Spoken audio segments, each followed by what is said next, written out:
अस्सलाम वालेकुम मेरे समझदार पाकिस्तानियों। मेरा नाम रेहान तारिक है और आप मेरा यूट्यूब चैनल और फेसबुक पेज देख रहे हैं। करोड़ हा दुरूद आक़ाए दो जहां नबी मेहरबान मोहम्मद मुस्तफ़ा सल्लल्लाहु अलैहि वसल्लम पर। इस दुआ और इस उम्मीद के साथ इस व्लॉग का आगाज करते हैं कि अल्लाह रब्बुल इज़्ज़त इस मुल्क के फैसला साजों के दिलों में समझदार पाकिस्तानियों के लिए नरमी पैदा करते। पाकिस्तान में आम इंतखाबात और मैसिव रिगिंग को लेकर मुख्तलिफ ममालिक की जानिब देखा भी जा रहा है। इस मामले को इंटरनेशनलाइज भी किया गया। अमरीका की तरफ भी देखा गया कि अमरीका पाकिस्तान पर दबाव बढ़ाए और मुल्क में आम इंतखाबात में जो मैसिव रिगिंग हुई है इस पर आलमी मुबस्सिरीन के मौक़िफ़ को सुना जाए। दो ममालिक की खामोशी को खासा मानी खेज समझा जा रहा था।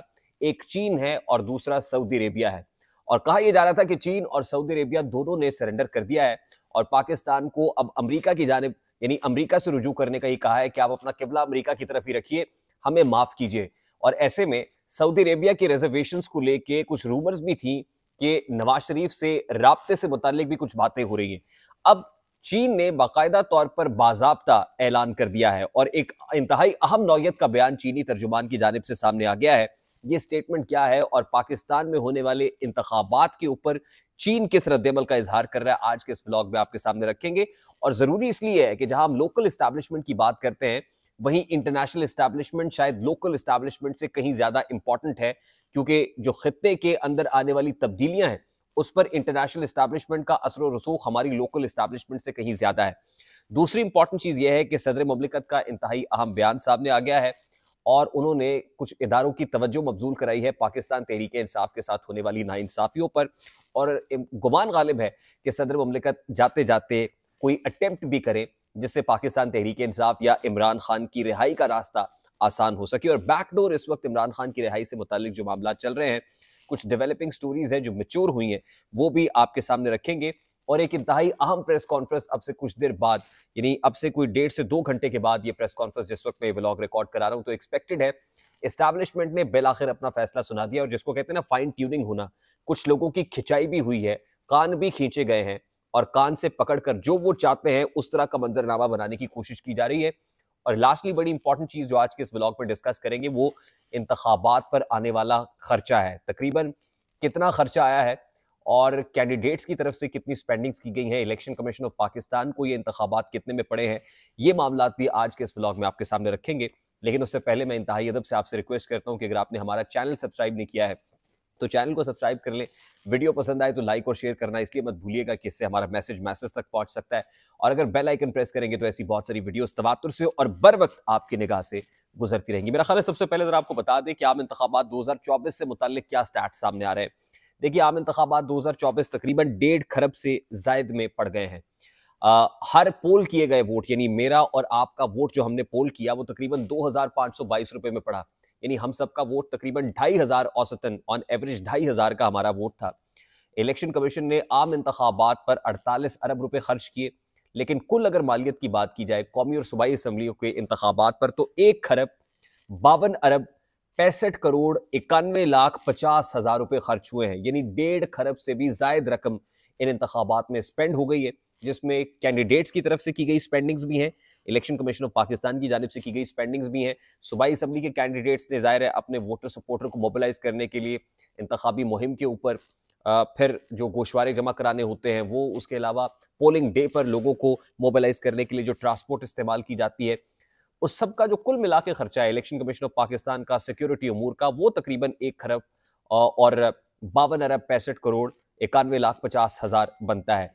अब कोई ये कहे कि इतनी ज्यादा स्पेंडिंग्स के बाद एक ऐसा मुल्क जो IMF के दर पर दस्तक दे रहा है, कंगाल हुआ है, वो एक बार फिर री इलेक्शन में चला जाए, तो मेरा ख्याल है कि री इलेक्शन में जाना तो कोई अकलमंदी नहीं होगी और अभी री इलेक्शंस होते हुए नजर भी नहीं आ रहे हैं। और इस्टेब्लिशमेंट का जो मूड है इस वक्त इतनी मैसिव रिगिंग और इतनी डिस्क्रिपेंसीज के बाद वो री इलेक्शन का नहीं है। वो मूड क्या है, मैं जरा उस पर आगे चल के बात करता हूँ। पाकिस्तान तहरीक इंसाफ की कोर कमेटी का इंतहाई इंपॉर्टेंट इजलास हुआ है और उस कोर कमेटी इजलास के अंदर बुशरा बीबी की जिंदगी को लाहक खतरात से मुतालिक बात हुई है और उनकी बनी गाला में जो कैद है वो उस पर रिजर्वेशंस का इजहार किया गया और फौरी तौर पर उनको अडियाला जेल मुंतकिल करने से मुतालिक बातें भी सामने आई हैं। पंजाब और सिंध के चीफ सेक्रेटरीज और IGs को फिलफौर हटाने का मुतालबा किया गया है। इलेक्शन कमीशन ऑफ पाकिस्तान से फौरी तौर पर मुस्ताफी होने का मुतालबा किया है। जो लोग जुबरी गुमशुदा हैं, जैसे ब्रिगेडियर रिटायर्ड असलम घुम्मन, उनकी स्टोरी हमने आपको बताई थी जो सियालकोट से पाकिस्तान तहरीक इंसाफ इंडिपेंडेंट कैंडिडेट्स हैं उनको जबरी तौर पर गुमशुदा किया गया है, और उन समेत मुल्क भर में तहरीक इंसाफ की कौमी और सूबाई असम्बलियों के जो लोग कामयाब हुए उनको डराने धमकाने का सिलसिला जारी है। तो इस पर पाकिस्तान तहरीक इंसाफ की कोर कमेटी ने अपने कंसर्न्स का इजहार किया है, और 8 फरवरी के इंतखाबात में पाकिस्तान तहरीक इंसाफ वफाक पाकिस्तान की जंजीर के तौर पर उभरी है। उसके मैंडेट पर जो डाका डाला है उससे वफाक को कमजोर किया जा रहा है और कौमी वहदत को कमजोर किया जा रहा है। ये एलामिया है पाकिस्तान तहरीक इंसाफ की कोर कमेटी के इजलास का।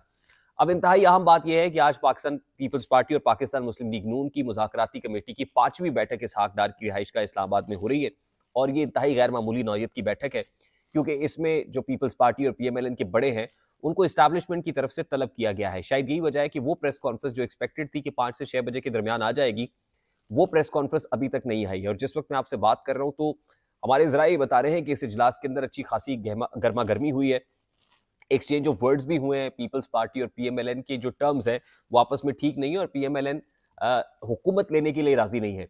मियां नवाज शरीफ साहब जो इस्लामाबाद पहुंचे हैं और इस्लामाबाद के से होते हुए उन्होंने मरी जाना था, मरी में उनकी कुछ सीक्रेट मुलाकातें भी हुई हैं, और उन मुलाकातों में नवाज शरीफ साहब को यकीन दहानी कराने की कोशिश की जा रही है कि आप इत्मीनान रखिए, आपकी स्टेबल गवर्नमेंट बनाएंगे और आपकी इस हुकूमत को दवाम भी होगा। लेकिन नवाज शरीफ साहब वफाक में हुकूमत लेने के लिए तैयार इसलिए नहीं है कि उनको पता है कि वफाक में हुकूमत लेना, पाकिस्तान मुस्लिम लीग नून का लीड करना मुस्लिम लीग नून की मौत के मुतरादिफ होगा। नून लीग इसको अफोर्ड नहीं कर सकती है। उसके बाद पीपल्स पार्टी के कान भी खींचे गए हैं, और कभी इम्कानात ये है कि पीपल्स पार्टी भी बिल आखिर वफाक में वजारतें लेने के लिए कामयाब हो जाएगी। और अब से कुछ देर बाद जो प्रेस कॉन्फ्रेंस आएगी उसमें पीपल्स पार्टी और PMLN को पैरेलल एक मंजरनामा ऐसा दिखाया जा रहा है, जिसमें आप देखिए कि पाकिस्तान तहरीक इंसाफ के वो लोग जो गुमशुदा थे और रूपोश हुए थे, उनके सामने आने का सिलसिला भी जारी है।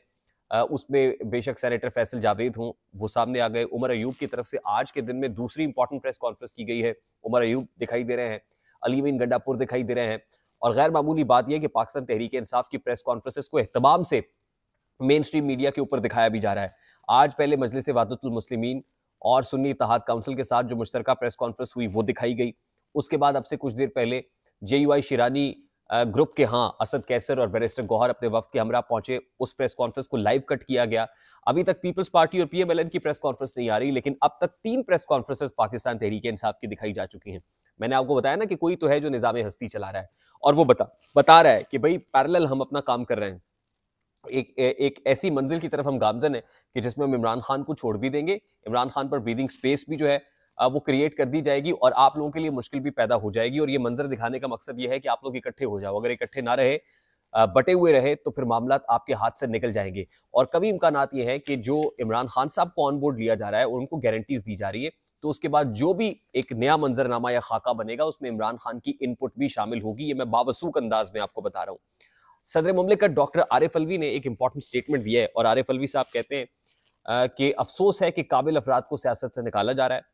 वफाकी दारुल हुकूमत इस्लामाबाद के अंदर जो होस्टिंग बिजनेस नेट 2024 के तीसरे एडिशन से खिताब हुआ है, उसमें आरिफ अलवी साहब कहते हैं कि अवामी मैंडेट का एहतराम करने की ज़रूरत है। उन्होंने कहा कि नौजवान वोटर्स का जमहूरी निज़ाम पर एतमाद का इजहार काबिल तहसीन है। अगर निज़ाम पर नौजवानों का एतमाद मुतज़लज़ल हुआ तो ये मुल्की मफाद में नहीं होगा। इसके साथ साथ उन्होंने सोशल मीडिया वेबसाइट्स की बंदिश की को जो वजह है उसको तनकीद की है। उसके ऊपर उनका ये भी कहना है कि समंदर पार पाकिस्तानियों को इंटरनेट वोटिंग के जरिए वोट का हक देने के लिए टेक्नोलॉजी का इस्तेमाल किया जा सकता था, लेकिन नहीं हुआ। EVM की बात कर रहे हैं वो। उन्होंने कहा कि अवाम को तरक्याती अमल से बाहर करने से मुल्क पर मनफी असरात मुरतब हो सकते हैं। पाकिस्तान की तरक्की और खुशहाली के लिए अच्छी क़यादत और बरवक्त फैसला साजी की ज़रूरत है। और उसके साथ साथ उन्होंने जो इमरान खान साहब की जो गिरफ्तारी है, इमरान खान साहब की गैर कानूनी जो अडियाला जेल में मौजूदगी है, उसको हदफ तनकीद बनाया। पाकिस्तान तहरीक इंसाफ के साथ जो कुछ हो रहा है उस पर तनकीद की है, और हालिया उनके जो खिताबात हैं उसमें जो टोन और टेनर दिखाई दे रहा है, उससे लगता यह है कि जाते जाते अगर तो प्रेसिडेंट आरिफ अलवी साहब को यकीन दहानी कराई गई कि सदर वो रहेंगे, तो फिर तो हो सकता है कि फायर फाइटिंग हो जाए और बड़ी इजीली मामलात इसी तरह से खुशउस्लूबी से चलते रहें। लेकिन अगर उनको जाना हुआ तो हो सकता है कि कोई ऐसा काम करके जाए, जैसे जस्टिस काजी फायजीसा को खत लिखने का मामला है, और फिर आइन के अंदर जो पार्डन के हवाले से सदर मुमलिकत के पास एक इस्तेहकाक मौजूद है, उसको भी एक्सरसाइज किया जा सकता है। लास्टली एंड वेरी इंपॉर्टेंटली, चीन की तरफ से जो तर्जुमान का स्टेटमेंट आया है, उससे तमाम तर कयास आराइयाँ, अफवाहें, रूमर्स दम तोड़ गई हैं। जो 3 चीनी तर्जुमान हैं उन्होंने इंतखाबात पर पाकिस्तान को मुबारकबाद दे दी है। फाइनली चीन का मौक़िफ़ आ गया है और चीनी तर्जुमान ने पाकिस्तानी कौम को बेहतरीन इंतखाबात मुनक्किद करने पर मुबारकबाद पेश की है। वो कहते हैं कि पाकिस्तान में इंतखाबात मुस्तहकम और हमवार तरीके से मुनक्किद किए गए। हम पाकिस्तान को मुबारकबाद पेश करते हैं। पाकिस्तान हमारा करीबी दोस्त और हमसाया मुल्क है। चीन पाकिस्तानी अवाम के इंतखाब का मुकम्मल एहतराम करता है। चीन पाकिस्तान की आने वाली नई हुकूमत के साथ मिलकर काम करने का ख़्वाह है। चीन पर उम्मीद है कि पाकिस्तान की मुतल्लिका जमातें इंतखाबात के बाद सियासी यकजहती और समाजी इस्तेहकाम को बरकरार रखने के लिए मिलकर काम करेंगी। एक करीबी और दोस्त हमसाया मुल्क के तौर पर चीन पाकिस्तानी अवाम के इंतखाब पर मुकम्मल एहतराम करता है और पाकिस्तान की मुतल्लिका जमातें मिलकर काम करेंगी। चीन पाकिस्तान कम्युनिटी की तामीर को तेज करने के लिए पाकिस्तान के साथ काम करने की उम्मीद रखता है और दोनों ममालिक के अवाम के फायदे के लिए नया दौर शुरू किया जाएगा। लास्टली वो ये कहते हैं कि हमें यकीन है कि पाकिस्तान में मुतल्लिका फरीक यकजहती पर कायम रह सकते हैं और मुतल्लिका मसाइल को हल करने के लिए मिलकर काम कर सकते हैं। ज़ाहिर है चीन के बहुत सारे स्टेक्स हैं as far as CPEC is concern और चीन उन स्टेक्स को पर से तवज्जो हटा नहीं सकता है। चीन नाराज़ ज़रूर है लेकिन उसके साथ साथ चीन को मुक़्तदरा की तरफ से यकीन दहानियाँ भी कराई जा रही हैं कि हम एक स्टेबल गवर्नमेंट क्रिएट कर लेंगे और हम सीपैक की तरफ और चीन के साथ जो हमारा एक म्यूचुअल और बायलैटरल रिलेशन है उसको मज़ीद स्ट्रॉन्ग भी किया जाएगा।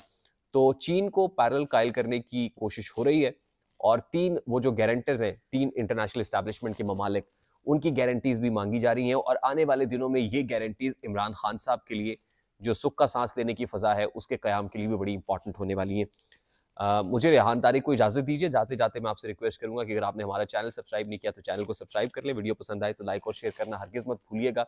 अपना बहुत सारा ख्याल रखिएगा। अस्सलाम वालेकुम।